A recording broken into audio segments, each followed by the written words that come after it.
कि स्कूल में कॉलेज में हमको हिजाब पहन के जाना है। मेरा कोई आपत्ति नहीं है, आप जो भी पहने, लेकिन आप अगर स्कूल में कॉलेज में हिजाब पहन के जाते हैं तो कल हिंदू भाई लोग बोलेगा हम भी कोई ड्रेस पहन के जाएगा, कोई कल क्रिश्चियन लोग बोलेगा हम भी कोई ड्रेस पहन के जाएगा। अरे भाई, कॉलेज और स्कूल पढ़ने के लिए होता है, वो फैशन शो के लिए नहीं होता है कि आप जाके फैशन शो शुरू कर दो। ये बात नहीं होता है। ये बात आपका मन में रहना चाहिए कि मुसलमान बच्चियों को भी पढ़ने का अधिकार है, उनको भी डॉक्टर बनना चाहिए, उनको भी इंजीनियर बनना चाहिए। कहां आप उनको हिजाब का चक्कर में फंसा रहा है। तो हिजाब आप पहनो, आपका घर में पहनो, जहां भी पहनो, लेकिन जब कॉलेज और स्कूल में आप जाते हो तब स्कूल कॉलेज का यूनिफॉर्म पहनो। वो यूनिफॉर्म से आपका बीच में समानता आएगा, आपका बीच में इक्वालिटी आएगा, एक दूसरे का बीच में प्यार और मोहब्बत होगा, आप आगे जा सकेगा। लेकिन कांग्रेस बोल रहे नहीं नहीं, मुसलमान बेटियों को डॉक्टर नहीं बनना चाहिए, इंजीनियर नहीं बनना चाहिए, उनको हिजाब पहनना चाहिए और कुछ नहीं करना चाहिए। ऐसे कांग्रेस का राजनीति है। हरीश रावत जी यहाँ में बोला कि मुस्लिम यूनिवर्सिटी होना चाहिए। अरे बाबा, मुस्लिम यूनिवर्सिटी में पास करने के बाद वो लोग को क्या रिलायंस में नौकरी मिलेगा, उनको क्या अदानी में नौकरी मिलेगा, उनको क्या टाटा में नौकरी मिलेगा। अरे हरीश रावत जी, आप बोला है महाभारत में भीष्म जो है मैं वो भी हूँ। अरे महाभारत का भीष्म कौरव में था, लेकिन उनका मन पांडव का साथ है, पांडव का साथ था। आज आपने वोट का लालच में इतना तक गिर गया कि वो अब हिंदू है, क्यों नहीं बोलते हम एक हिंदू यूनिवर्सिटी करेगा यहाँ में। वो तो आप नहीं बोलेगा, हम चाहते भी नहीं हूँ। हमारा मन में यही है कि ऐसा यूनिवर्सिटी बने जो यूनिवर्सिटी से मेरा उत्तराखंड का व्यक्ति, उत्तराखंड का बच्चा बच्ची जाके एम्स से नौकरी मिले, उनको पूरा देश में नौकरी मिले, ऐसा यूनिवर्सिटी हमको चाहिए। भाई, कोई कैंडिडेट खड़ा हुआ है, आप इसको मनाओ कि आप चेयरमैन दूंगा, अब मैं सरकार बनेगा। सरकार तो उत्तराखंड में कांग्रेस का नहीं बनेगा, कोई चंद्र ग्रह में बनेगा, कोई मून में बनेगा, अलग बात है, लेकिन कम से कम उसको मनाना है। इतना जाके मनाओ कि भाई आपको सरकार आने से अध्यक्ष पद दे दूंगा, उपाध्यक्ष पद दे दूंगा, लेकिन आप जाके बोलता है कि भाई नहीं नहीं, सरकार आने से आपको मैं मुस्लिम यूनिवर्सिटी दे दूंगा। पर ये कौन सा सेकुलरिज्म है, ये कौन सा धर्मनिरपेक्षता है। तो मेरा असम में सरकार आया, मैंने एक कानून बनाया कि कोई मंदिर का 5 किलोमीटर तक गोमांस का कोई व्यवसाय हो नहीं सकेगा। मैंने कानून बनाया।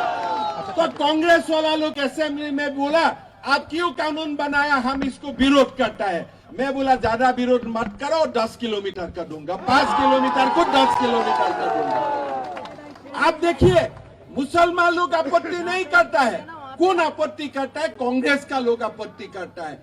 इसलिए कांग्रेस तुष्टीकरण का राजनीति कांग्रेस का डीएनए बन चुका है। अरे भाई, आप क्या नमाज का दिन में ऑफिस बंद होगा, ये क्या क्या आप क्या बनाना चाहते हैं?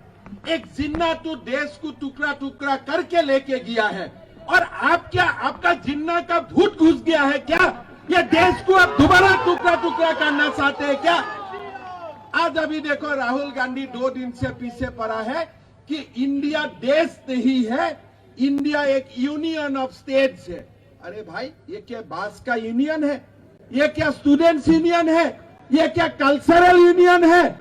देश एक जीवित आत्मा होता है, देश ऐसा बात नहीं है, देश यूनियन नहीं होता है।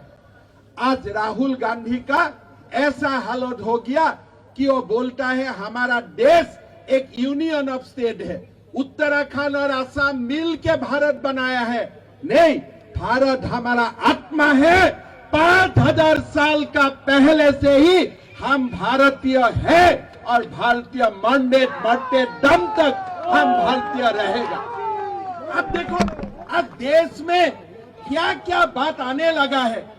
देश में बात आने लगा है कि हिजाब का बात करो। नरेंद्र मोदी किसका बात करता है? नरेंद्र मोदी सनराइज इंडस्ट्री का बात करता है, आर्टिफिशियल इंटेलिजेंस का बात करता है, नरेंद्र मोदी इंटरनेट का बात करता है, नरेंद्र मोदी बोलता है देश को मंगल ग्रह तक जाना चाहिए, नरेंद्र मोदी बोलता है देश को विश्व गुरु बनना चाहिए। और ये लोग जाके क्या बोलता है मेरा बेटी को, आप लोग हिजाब पहनो। अरे भाई ये काम का काम बाद हुआ है क्या? आज आप ये लोग का मेंटेलिटी देखो, ये लोगों का मेंटेलिटी देखो। जनरल बिपिन रावत था हमारा उत्तराखंड की गौरव था, देश का गौरव था। उनका नेतृत्व में भारत ने पाकिस्तान में सर्जिकल स्ट्राइक किया। राहुल गांधी क्या बोला? भाई प्रूफ दो, प्रमाण दो। अरे भाई आप कौन सा पिता का बेटा है? कभी हमने प्रूफ मांगा हो क्या? हमने कोई प्रूफ मांगा हो क्या? अरे मेरा सैनिक बल से, मेरा आर्मी से आपका प्रूफ मानने का आपको क्या अधिकार है?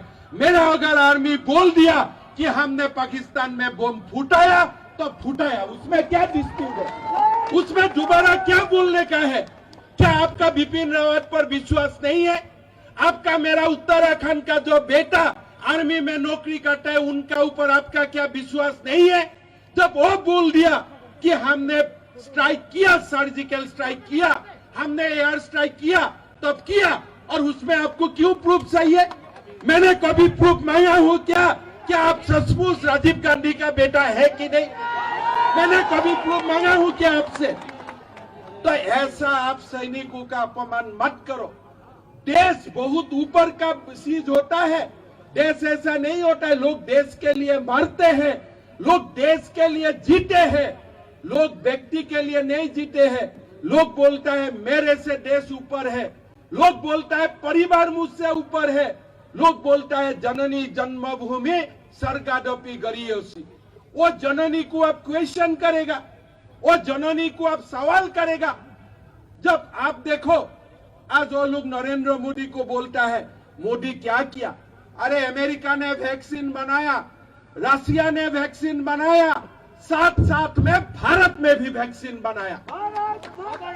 और जब भारत ने वैक्सीन बनाया और कांग्रेस लोग पूछता है इसका प्रूफ क्या है? बेटा जब अमेरिका ने वैक्सीन बनाया, आप अमेरिका में जाके पूछा क्या इसका प्रूफ क्या है? जब भारत कुछ बनाता है आपको प्रूफ चाहिए, और पाकिस्तान जब कुछ बनाता है बोलता है नहीं नहीं बहुत अच्छा किया, बहुत अच्छा चीज आपने बनाया। चाइना ने कुछ बनाया और बहुत अच्छा किया। अभी राहुल गांधी बोलता है अरे चाइना आगे बढ़ रहा है, चाइना आगे बढ़ रहा है। आप चाइना का फ्री एडवर्टाइज क्यों कर रहे हैं? आप चाइना का फ्री एडवर्टाइज क्यों करते हो? आप बोलो भारत का सेना आगे गया है, ऐसे बोलो तो अब देश में पता चलेगा कि आप भारतीय हो।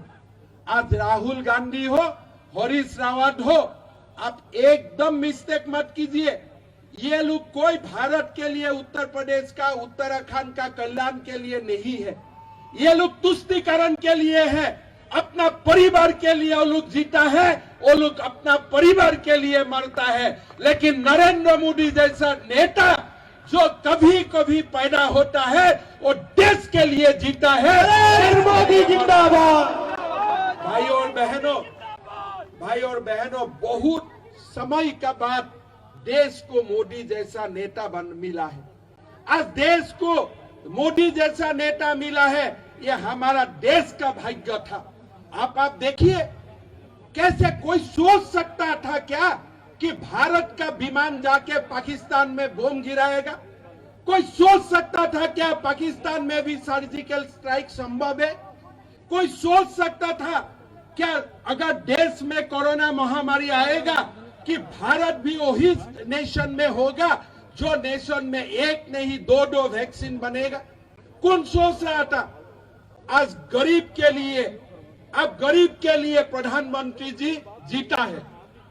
प्रधानमंत्री जी जब कोविड का पेंडेमिक आया, सबसे उन्होंने गरीब के लिए सोचा कि भाई गरीब को कैसे सहायता किया जाए।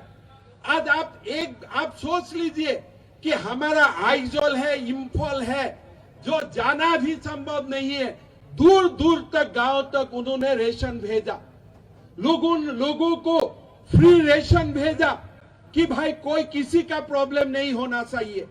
आज अकाउंट खुला, अकाउंट में पैसा डाला, आज गैस का चूल्हा मिला मां को। आज आपको एक एक करके आप देखिए, जो प्रधानमंत्री जी काम कर रहा है वो देश में कोई नहीं सोचा था कि ऐसा काम संभव है।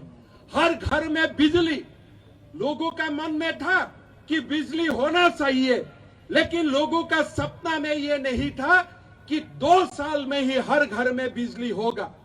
लोगों का सपना में था कि घर में पानी मिलना चाहिए, जल मिलना चाहिए, लेकिन जल जीवन मिशन जैसा स्कीम होगा, सचमुच घर घर में जल जाएगा, ये लोग सोचता नहीं था। लोगों का मन में था कि रास्ता बनना चाहिए, लेकिन आज उत्तराखंड में जैसा नेशनल हाईवे बना वो लोगों का सपना में नहीं था। आज अरुणाचल में जितना जैसा रोड बना वो लोगों का सपना में नहीं था। आज कांग्रेस का एक मंत्री था A.K. एंटोनी, उन्होंने क्या बोला कि हमारा गलती हो गया, हम चाइनीज का जो बॉर्डर है, टेरिटरी है, उसमें हमको रास्ता बनाना था। हमसे जुड़े रहने के लिए हमारे YouTube चैनल को सब्सक्राइब करें और नई वीडियो की नोटिफिकेशन के लिए बेल आइकॉन को दबाएं। अगर आप ये वीडियो Facebook पर देख रहे हैं तो लाइक जरूर करें और ज्यादा से ज्यादा शेयर करें। धन्यवाद।